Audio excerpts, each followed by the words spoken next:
மாண்புமிகு அவைத் தலைவர் அவர்களுக்கு நன்றி. தமிழ்நாட்டில் குறிப்பாக டெல்டா மாவட்டங்களில் இந்த ஆண்டு குறுவை பருவத்தில் மிக அதிக அளவு நெல் உற்பத்தி எய்தப்பட்டுள்ளது.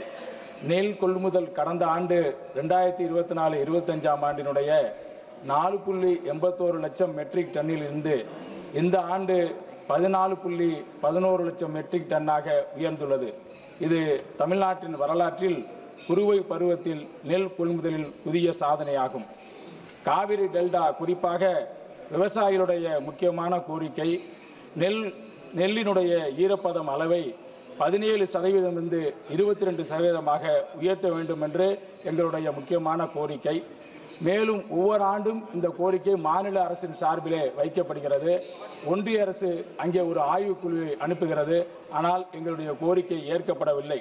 மேலும் நெல் கொள்முதலுக்கான ஈரப்பத அளவை மாநில அரசு தேவைக்கேற்ப உயர்த்திட அனுமதி வழங்குமாறு கேட்டுக்கொண்டு எங்களுடைய தமிழ்நாட்டு முதலமைச்சருடைய கோரிக்கையை ஏற்று இதற்கான ஆவணத்தை செய்ய கேட்டுக்கொள்கிறேன். நன்றி.